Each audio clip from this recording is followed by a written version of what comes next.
মিয়াসকলৰ লগত বিবাহ পাশত আবদ্ধ হৈ আমাৰ যি কৃষ্টি সংস্কৃতি শেষ নকৰে, কাৰণ আমি এই অসমৰে হওঁ, আমি এই অসমতেই জীয়াব লাগিব আৰু ইয়াতে মৰিব লাগিব। এৰকম একটা মেয়ে যদি আমাৰ বেটাৰ বউ হতো। ইল বাবা খাজা, তুমি অলপ চাবা, আজিৰ কথাটো ভালকে কবলৈ দিবা। भैया बात मजा आने वाला है, वीडियो को अंत तक देखना और इस वीडियो को इतना शेयर करे ताकि इन चुड़ैल तक जा पहुंचे।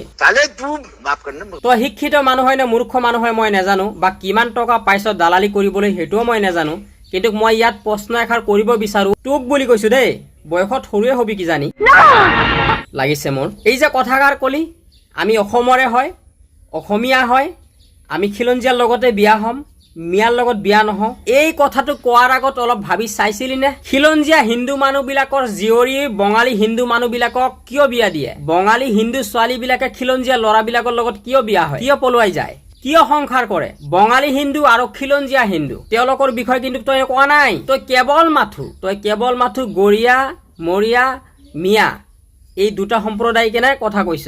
যদি মিয়াসকলে যদি গৰীয়া ছোৱালী বিয়া পাতিব নোৱাৰে বা গৰীয়া ছোৱালী যদি মিয়াসকলৰ লগত বিয়া হ'ব নোৱাৰে, তেতিয়াহ'লে বঙালী হিন্দু বিলাক আৰু খিলঞ্জীয়া হিন্দু বিলাক কেনেকৈ পাৰে? তই কিমান টকা পাইছ দালালি কৰিবলৈ? কিমান টকা পাইছ? বাংলাদেশী কাক ক'বলৈ আহিছ তই? যিবিলাক ডকুমেণ্টছ, যিবিলাক নথি পত্ৰ মিয়াসকলৰ হাতত আছে, তহঁতে যে খিলঞ্জীয়া হয়, নিজকে খিলঞ্জীয়া বুলি দাবী কৰি আছ, তহঁতৰ হাততো আছে কি নাই সন্দেহ আছে মোৰ। পাৰিবিনে মিয়াসকলৰ দৰে যিবিলাক ডকুমেণ্টছ প্ৰুফ তেওঁলোকৰ হাতত মজুত আছে, সেইবিলাক ডকুমেণ্টছ প্ৰুফ তহঁতৰ হাতত আছে বুলি দিব পাৰিবিনে? খিলঞ্জীয়া বুলি ক'ব আহিছ? তই কিমান টকা লৈ কেনে দালালি কৰিব আহিছ? খিলঞ্জীয়া হিন্দু মানুহবিলাকক চাই কেনে ভয় খাইছ? কোনোবা এজন মিয়া ল'ৰাৰ লগত ভাল পাইছিলি চাগে, আৰু মিয়া ল'ৰাটো এৰি থৈ গুচি গ'লে, সেইকাৰণে মিয়া এতিয়া গন্ধাইছে, মিয়া ভাল লগা নাই, বেৱফাই হৈছিলে কিজানি তোৰ লগত। জিপ্পাতে কথা কৈ আছ ন, ভাইৰেল হ'ব কাৰণে জিপ্পাতে কথা কৈ আছ। এজন শিক্ষিত মানুহৰ ভাষণ এইবিলাক হ'বই নোৱাৰে কেতিয়াও। তই যদি এজন শিক্ষিত মানুহ হলেহেঁতেন, তেতিয়াহ'লে এই কথাটো কোৱাৰ আগত 1000 বাৰ ভাবি ললিহেঁতেন। কিয়নো বঙালী হিন্দু মানুহবিলাকে যদি খিলঞ্জীয়া হিন্দু মানুহবিলাকৰ লগত বিয়া হ'ব পাৰে, সংসাৰ কৰিব পাৰে, তেতিয়াহ'লে খিলঞ্জীয়া মুছলমানবিলাকৰ লগত মিয়া মুছলমানসকলে কিয় সংসাৰ কৰিব নোৱাৰিব বা কিয় বিয়া হ'ব নোৱাৰিব? 500,000 টকাৰ কাৰণে দালালি কৰিব আহিছ ইয়াত। তই ক'লে বুলি যে গৰীয়া মৰীয়া মানুহবিলাকে তোৰ কথা শুনিব, মিয়া মানুহবিলাকে তোৰ কথা শুনিব, এইটো তই কেনেকৈ ভাবি? দৰে জদা মূৰ্খ, তোৰ দৰে ব্ৰেইন লুজ সকলোৱে নহয়।